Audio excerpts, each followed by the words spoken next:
Scheiße. I think I forgot to put this.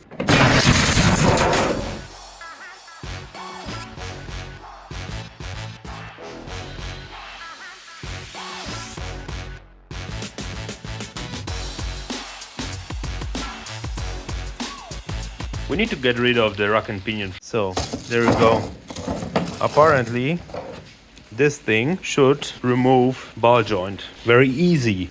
Under here, over the screw, and then we screw and we turn and we press it out. So that's the plan for today.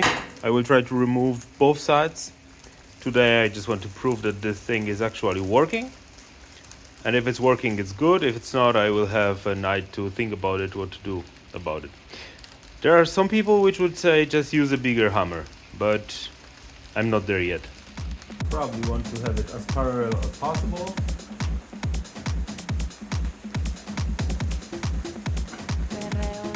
I didn't bring it here.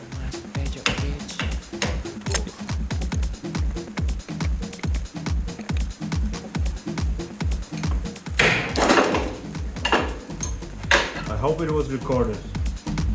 Let's go for other side.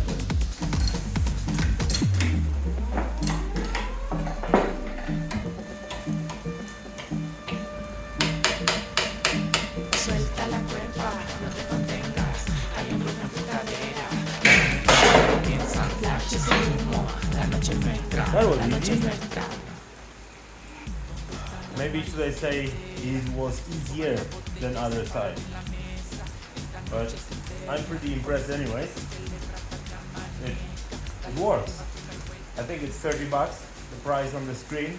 I will probably try to remove the rack and pinion with arms attached. And then I will put it somewhere on the table and then properly measure everything out. A little bit of an update. Apparently to remove rack and pinion, you need to remove the intercooler. So I kind of already put apart everything inside under the bonnet. So you need to remove the right battery tray, airbox engine cover, cooler hoses inside. And now we remove 2 times M12 and then we try to get it out.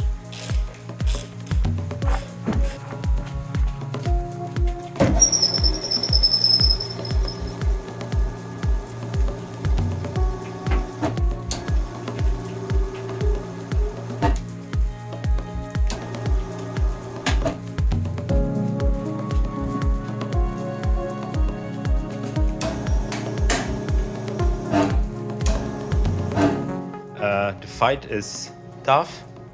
I will run you shortly through the process. What I need to remove from the car to get to where I need to get. So engine cover, airbox, intercooler, battery tray, cooler itself, and now onto the car.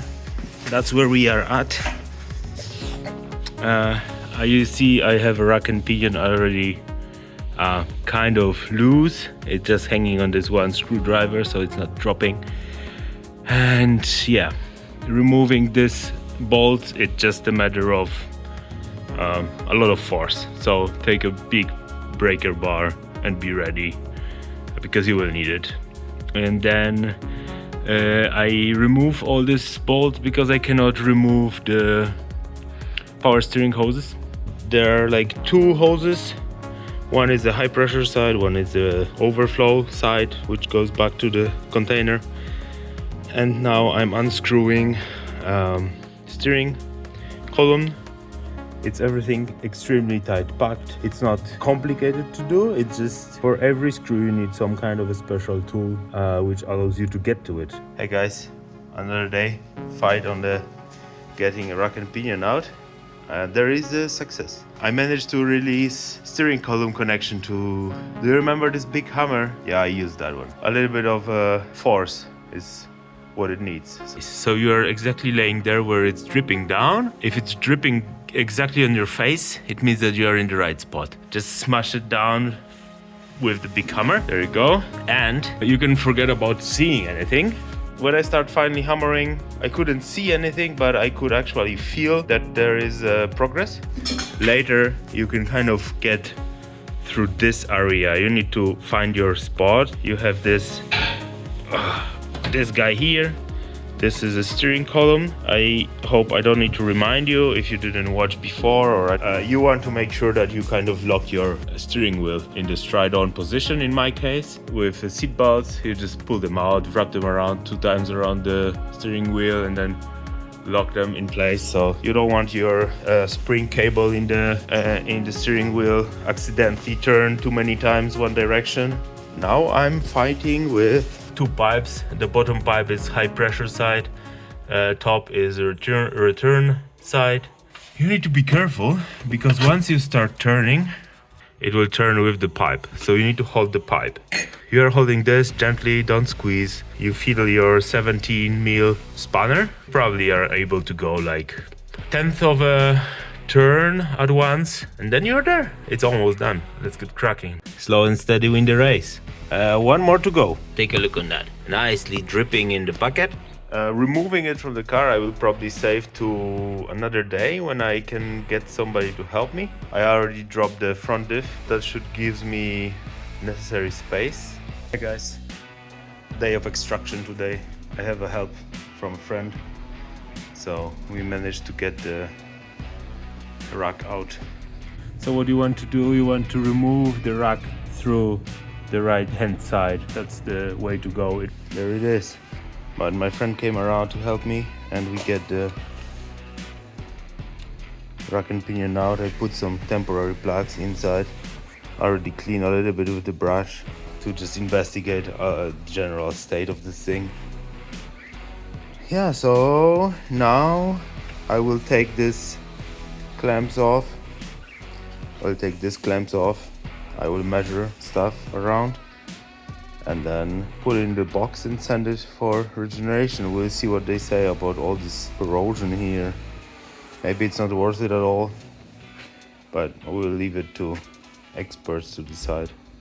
In meantime, I drilled this bolt, which actually snapped on me, drill it out and put bigger thread in and helicoil. So this is ready to be assembled back, and plan for today is I just want to torque the back differential back to spec. Lift this side to not go up anymore. So I have only this axis what I have. I have a new small tripod. I hope it will be nice to use and it will make a better video. I will prepare everything what I need and then I will sneak under the car, get every screw or bolt out, degrease it, because apparently according to manual screws need to be grease free, and I don't say they are full of grease, but I'm not sure that they are grease free. So I will take them one by one, use some brake cleaner, clean them and put them in.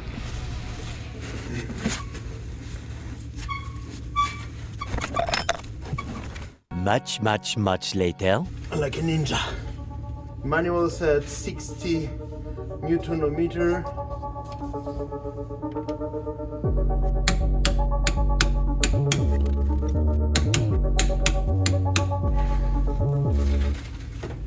Now we are going to torque down the crossmember, which we remove to service the transfer case. Let's get to it. 45 Newton-meters.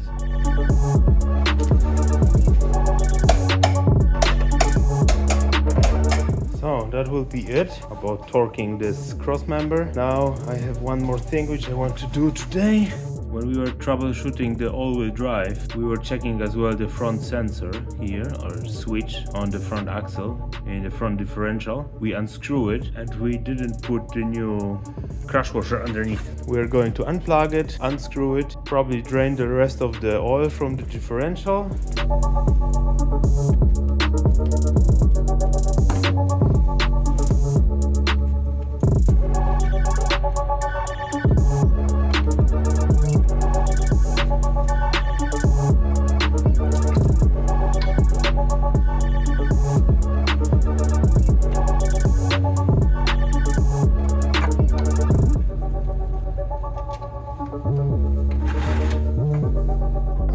Find the right copper washer and I just get the key so we can use it to torque it down.